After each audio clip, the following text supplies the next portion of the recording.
Assalamualaikum warahmatullahi wabarakatuh. My name is Adam Muzamil bin Muhammad Saiful Nizam and my metric number is 2313233. In this study, we compare three supervised learning algorithms, which is random forest, neural network, and decision tree to predict student academic risk. The aim was to evaluate their accuracy, interpretability, and generalization to identify which model best support early AI-driven intervention in education.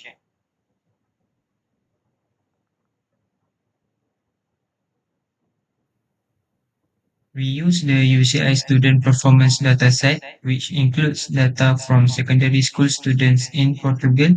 It contains features like test scores, study time, and age and parental involvement, which are the key factors that affect academic performance. Before training our models, we clean the data by handling missing values, normalizing scores, and converting categories into numbers. Then, we split the dataset into 80% for training and 20% for testing. This help ensure fair and accurate model evaluation. Okay, now I will talk about the coding. Okay, the first step in our process is loading and pre-processing data. We begin by importing the necessary libraries such as Pandas, NumPy, Matplotlib, Seaborn, and scikit-learn tools. We use the fetch user repo function to get the student performance dataset and then combine its features and target labels into a single data frame. In pre-processing, we create a new column called learning status, which labels student as either at risk or on track, based on their final grade.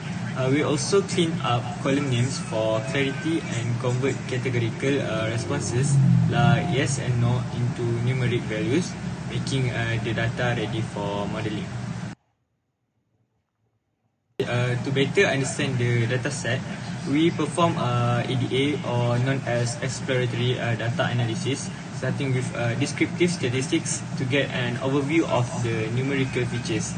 We visualize the distribution of the target variable, learning status, to see the balance between students labeled as at risk and on track.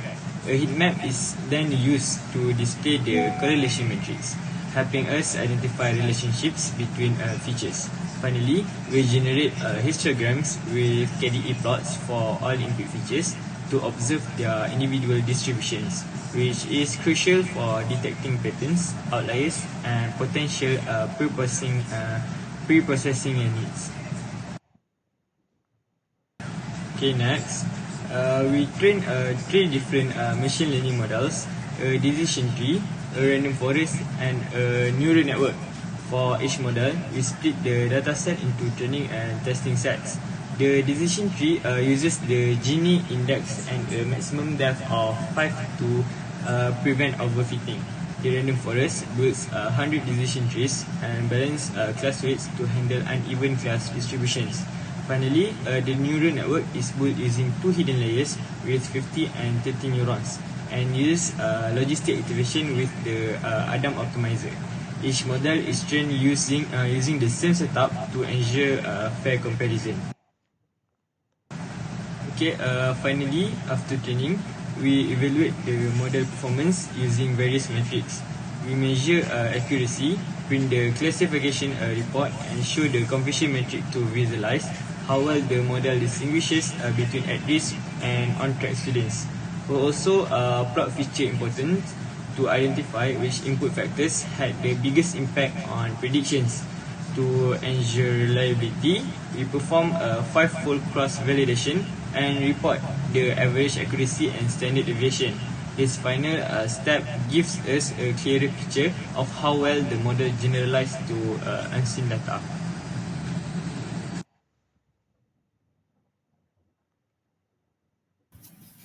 So moving on to our next finding, which is the result section.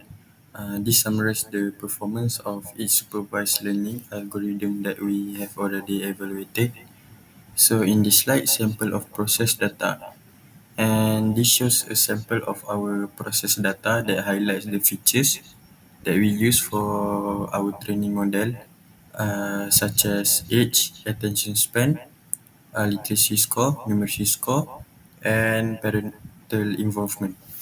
So in the learning status column, which is our target variable. We see that it indicates whether a student is at risk, which is 0, and on track, which is 1.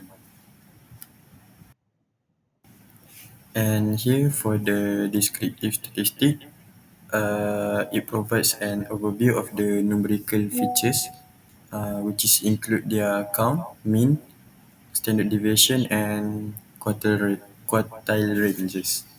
We can see, for example, that the average age of students in our dataset is around 16.7 years, and the mean of learning status is around 0.84, which indicate a higher proportion of on-track students. And moving on next, distribution of learning status. We see that this graph illustrates the distribution of our learning status variable. As you can see, there's a clear class imbalance with a significantly larger number of students categorized as on track than compared to those at risk. In this distribution of learning status, this feature correlation matrix provides insight into how strongly our features are related to each other and to see the learning status. For example, we can observe the correlation between literacy score, numeracy score, and learning status, which is we expect as these are the key indicators of academic performance. As for other distribution, as we can see here is a histogram that show the individual distribution of our key features like age, attention span, literacy score, numeracy score, and then a parental involvement. So this will help us to understand the spread and characteristic of each variable within our dataset. And now let's look at the core performance matrix. As this slide present the accuracy and detailed classification reports for each of the model. For example, we can see the precision recall and F1 score for both at risk and on track classes, as well as the overall accuracy. And for the confusion matrix, we see that the graph show the true positive, true negative, false positive, and then a false negative. And for example, in the random forest confusion matrix, you can see how many at-risk students were correctly identified versus those who were missed, and similarly for on-track students. And for this one, we perform a cross-validation result. So this slide display the mean cross-validation accuracy and its standard deviation for each algorithm. So a lower standard deviation indicates a more stable model performance across different subsets of the data.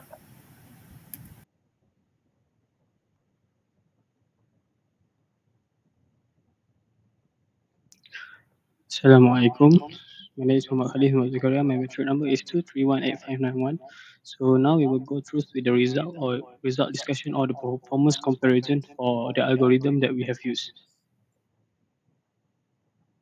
So this is some performance metric that we have found from our result. So there is test accuracy, cross validation, mean accuracy, cross validation standard validation, class 0 at risk for recall, class 1 on track for recall, class 0 at risk precision, and class 1 on track precision. So as you can see, there is three algorithms that we have used: decision tree, neural network, and random forest. So we will discuss all the performance metric on the next slide. So as you can see, this is some key observation from the performance metric that we have made. So for the overall accuracy, neural network achieved the highest test accuracy with having 92.31%, followed by random forest was close behind by 90%. Decision tree trailed slightly 87.69%. For the model stability, the neural network again take on first place when it showed most stable performance with plus minus 1.04%. Decision tree was moderately stable with plus minus 1.92%.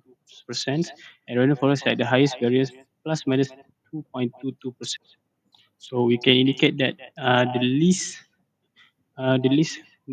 variance that it shows, more stable the model can be, and highest variance, uh, less stable the model it can be. So for the class imbalance handling, for random forest, yeah, it best at detecting the at-risk student with class 0 recall at 80%, but it have the moderate precision with 55% for class 0, means more false alarms, but better safe than sorry in sensitive cases. So overall, best at not ignoring the minority class 0, likely helped by class weight balance in the model setup. For the decision tree, it have the distant recall 60% but poor precision at 47%, meaning it often mislabels students at risk when they are not. So generally, we clear handling of class imbalance.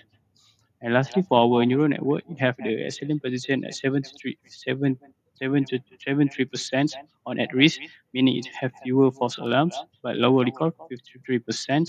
So it means that it miss many actual at risk students. So it's more cautious, but may under detect the minority class. So we also include which algorithm to choose for a better model. So we include some criteria with highest accuracy. Best algorithm it may be neural network because it have 92.31% test accuracy, so it best for generous prediction. So for the next criteria is for best at risk detection. Our best algorithm we can use is the random forest because it has 80% recall for at risk students. Next is interpretability. So the best algorithm we can use is decision tree because it can show the exact rules for prediction. And next one is stability. So the best one is the neural network. So but why is because it has the lowest cross variance at plus minus 1.04%. And last criteria that we can say is the speed. So the best algorithm that we can use is the decision tree because it has the fastest training prediction. So to conclude our project, the comparison of neural network, reinforcement, and decisions for early learning performance prediction revealed that the best accuracy is neural network with 92.3% test accuracy. So for bad at-risk detection, the reinforcement at 80% of recall for struggling student. Most interpretable is the decision tree, fully transparent rules. So you can see that all the algorithms have its own best at its own fields. So for our recommendations, for early warning system, we can use the random forest to prioritize at-risk student detection. For general performance prediction, you can use the neural network with having the highest accuracy. And also for the stakeholder explanation, maybe the supplement with decision tree rules. So that's all from us. Thank you.